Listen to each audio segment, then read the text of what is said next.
கர்த்தருடைய பரிசுத்த நாமத்திற்கு ஸ்தோத்திரம் உண்டாவதாக. கர்த்தராகிய இயேசு கிறிஸ்துவின் நாமத்தில் உங்களுக்கு கிருபையும் சமாதானமும் உண்டாவதாக. இந்த நாளுக்குரிய தியானத்திற்கான தேவ வார்த்தை வெளிப்படுத்தின விசேஷம் அதிகாரம் 14 வசனம் 7. மிகுந்த சத்தமிட்டு தேவனுக்கு பயந்து அவரை மகிமைப்படுத்துங்கள். அவர் நியாய தீர்ப்பு கொடுக்கும் வேளை வந்தது. வானத்தையும் பூமியையும் சமுத்திரத்தையும் நீரூற்றுகளையும் உண்டாக்கினவரையே தொழுது கொள்ளுங்கள் என்று கூறினான். பிரியமானவர்களே, நம்மை உண்டாக்கினவர் கர்த்தர் என்பதை அறிந்து கர்த்தரை தொழுது கொண்டு அவர் வார்த்தைகளுக்கு கீழ்ப்படிந்து அவர் விரும்புகிற காரியங்களை நாம் செய்து வாழ்வோமானால் நாம் பிழைப்போம். பாவத்தின் சம்பளம் மரணம் என்று வேத வார்த்தை சொல்லுகிறது. அந்த மரணத்திலிருந்து நம்மை விடுவிக்கும்படியாகவே நம்முடைய பாவத்தை அவர் நமக்காக சுமந்து கொண்டார். அவரை விசுவாசியாமல், அவர் நமக்காக சிந்தின இரத்தத்தை விசுவாசியாமல் நம்முடைய பாவங்களை அவரே சுமந்தார் என்பதை நாம் விசுவாசிக்கவில்லை என்றால் நம்முடைய பாவங்களை நாமே சுமக்கிறவர்களாய், நாம் மரணத்திற்கு பாத்திரவான்களாய் நித்திய ஆக்கினைக்குள்ளாக தள்ளப்படுவோம்.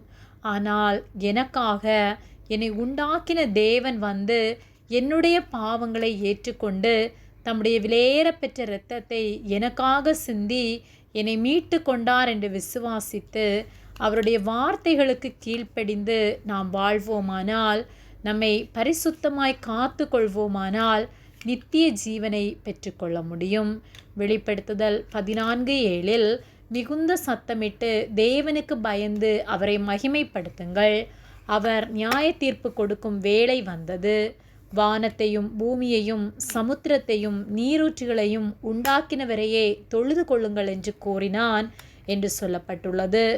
கர்த்தருக்கு பயந்து அவரை மகிமைப்படுத்தி நாம் வாழ்வோமானால் நாம் தப்புவிக்கப்படுவோம்.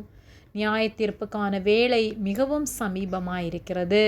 உலகத்தில் நடக்கிற காரியங்களின் மூலமாக நாம் கடைசி நாட்களில் வாழ்ந்து கொண்டிருக்கின்றோம் என்பதை நம்மால் உணர்ந்து கொள்ள முடிகிறது. அவருடைய வருகை எப்பொழுது என்பதை நம் ஒருவராலும் கணிக்க முடியாது. எவ்வளவு பெரிய விஞ்ஞானிகளாக இருந்தாலும் கர்த்தருடைய வருகை நாளை கணிக்க ஒருவராலும் கூடாது.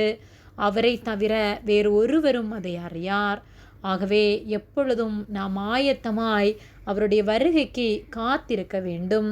நியாய தீர்ப்பு கொடுக்கும் வேளை வந்தது என்று வேத வார்த்தை சொல்லுகிறது. வானத்தையும் பூமியையும் சமுத்திரத்தையும் நீரூற்றுகளையும் உண்டாக்கினவரை தொழுது கொள்ளுங்கள் என்று வேத வார்த்தை சொல்லுகிறது. இந்த வானத்தையும் பூமியையும் சமுத்திரத்தையும் நீரூற்றுகளையும் உண்டாக்கினவர் நம் கர்த்தர். அவரை தொழுது கொண்டு அவர் வார்த்தைகளுக்கு கீழ்ப்படிந்து நாம் வாழும்போது நிச்சயமாக நித்திய ஜீவனை பெற்றுக்கொள்ள முடியும். ஆகவே நம்முடைய பாவ பழக்கங்கள் எல்லாவற்றையும் விட்டு மனம் திரும்பி நமக்காக அவர் இரத்தம் சிந்தினார் என்பதை விசுவாசித்து அவரை ஏற்றுக்கொண்டு அவர் விரும்புகிற வாழ்க்கை வாழ்வோம். அவரோடு என்றென்றும் ஜீவிப்போம். ஆமேன். ஜெபம். எங்களை அதிகமாக நேசித்து வழிநடத்தி வருகிற எங்கள் அன்பின் பரிசுத்த பிதாவே, இந்த நாளையும் நாங்கள் காணும்படியாக நீர் எங்களுக்கு ஜீவனை தந்த அன்பிற்காக நாங்கள் உமக்கு நன்றி செலுத்துகின்றோம். நாங்கள் தியானித்த வார்த்தையின்படியே உம்மை நாங்கள் மகிமைப்படுத்துகிறவர்களாய், உம்மை மட்டும் தொழுது கொண்டு உமக்கு உண்மை உள்ளவர்களாய் நாங்கள் வாழ பரிசுத்தமாய் எங்களை காத்துக்கொள்ள நீர் எங்களுக்கு உதவி செய்யும்படியாய் ஜெபிக்கின்றோம். எங்களை உம்முடைய கரத்திலே தாழ்த்துகின்றோம். இயேசுவின் நாமத்தில் ஜெபிக்கின்றோம் பிதாவே. ஆமேன். கர்த்தர் உங்களை ஆசீர்வதிப்பாராக.